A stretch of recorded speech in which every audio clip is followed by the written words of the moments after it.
계엄의 새벽. 대성열이 대통령으로 취임한 지 3년째 되던 해, 나라는 이미 그전과 같지 않았다. 부정선거 의혹은 선거가 끝난 직후부터 들끓기 시작했다. 처음에는 작은 잡음 같았다. 몇몇 지역에서 투표함의 이동 과정이 불투명했다는 이야기, 개표소 CCTV가 일부 꺼져 있었다는 보고, 특정 정당 득표수가 통계적으로 설명하기 어려울 정도로 기형적이라는 분석들. 그러나 그것이 점점 모이고 연결되고 확대되면서 의혹은 거대한 파도처럼 나라 전체를 덮어버렸다. 대성열은 취임 초기부터 부패와 타협하지 않는 대통령으로 알려졌다. 백성들은 그의 강직함을 믿고 뽑았지만 그가 마주한 조국의 현실은 상상 이상으로 깊게 썩어 있었다.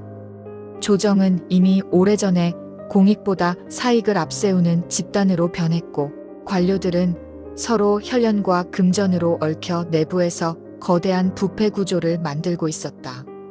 부정선거 의혹이 터진 뒤 대성열은 진상조사위원회를 꾸렸다. 하지만 시작부터 벽이었다. 자료 제출은 지연되거나 거부되었고, 관련자들의 진술은 서로 배치되었다. 증거라고 제출된 서류들은 조작의 흔적이 있었고, 핵심 관계자들은 하나같이 기억나지 않는다고 답했다. 대성열은 밤마다 집무실에서 쌓여가는 보고서를 보며 괴로움을 숨기지 못했다. 나라가 이렇게까지 썩었단 말인가. 그는 자책하면서도 포기하지 않았다.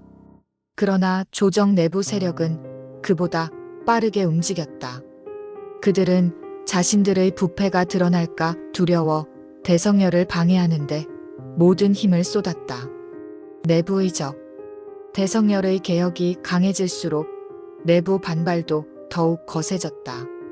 국회는 그에게 협력하기보다 오히려 그를 고립시키기 시작했다.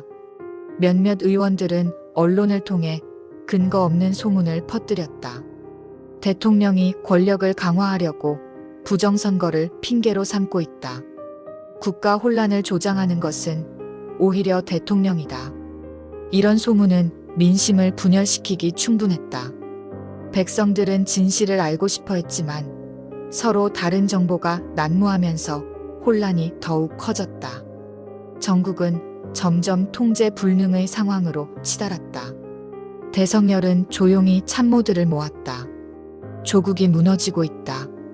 이대로 두면 백성들이 먼저 고통을 당할 것이다. 나는 결단을 내려야 한다. 참모들 중 일부는 반대했다. 계엄령은 정치적 부담과 위험이 너무 컸다. 하지만 대성열에게 선택지는 많지 않았다.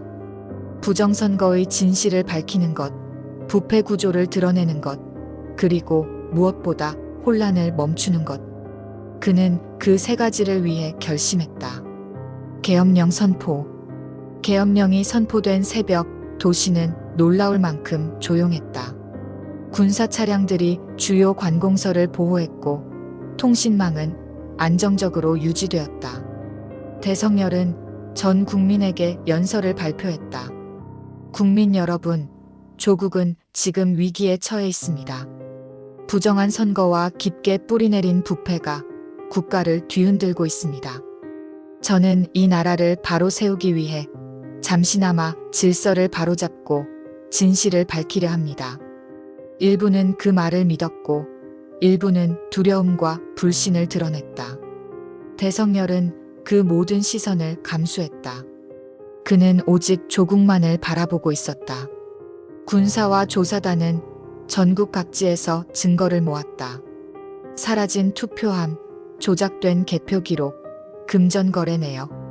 조각들이 맞춰질수록 하나의 진실이 드러나고 있었다. 그러나 부패 세력 역시 가만히 있지 않았다. 그들은 언론과 해외 세력까지 끌어들여 대성열을 공격했다. 대성열은 독재자다. 계엄은 민주주의 파괴 행위다. 그들의 목소리는 점점 더 커졌고 민심은 양쪽으로 갈라졌다. 무너지는 뜻. 계엄령이 길어지자 불만 세력은 점점 더 조직적으로 움직였다. 군 내부에서도 반발은 생겨났다. 대성열을 지지하던 장교들조차 압박을 받기 시작했다. 결정적인 사건은 한밤중에 일어났다. 부정선거의 결정적 증거를 확보한 조사관이 정체 모를 세력에게 습격당해 자료가 모두 사라진 것이다. 그 사건은 대성열의 계획을 뿌리째 흔들었다. 그날 밤 대성열은 집무실에 홀로 앉아 있었다. 서류 더미 사이에서 그는 천천히 눈을 감았다. 백성을 위해 시작한 일이었는데 결국 나는 아무것도 지켜내지 못했구나. 그리고 다음 날 그는 계엄을 스스로 해제했다. 조정은 즉시 그를 혼란의 원흉으로 몰아세우며 책임을 돌렸다. 대성열은 모든 비난을 묵묵히 감수한 채 조용히 자리에서 물러났다. 조국을 향한 마지막 기도. 그가 청와대를 떠나던 날 몇몇 시민들이 그를 향해 조용히 외쳤다. 대통령님, 우리는 진실을 알고 있습니다. 당신이 조국을 위해 싸웠다는 것을 잊지 않겠습니다. 대성열은 그들에게 웃음도 말도 남기지 않았다. 그저 고개를 숙이고 떠났다. 그리고 마음속으로 마지막 기도를 올렸다. 부정과 부패가 이긴 나라일지라도 언젠가는 진실이 조국을 되살릴 것이다. 내가 실패한 길을 누군가 이어가길 바란다. 하지만 그가 떠난 뒤에도 조국은 혼란에서 벗어나지 못했다. 부정, 부패, 그리고 권력의 그림자는 더욱 짙어져 나라 전체를 뒤덮고 있었다. 대성열이 막으려 했던 파국은 결국 그의 손을 벗어나고 말았다. 그리고 조국은 서서히, 그러나 확실하게 무너져가기 시작했다.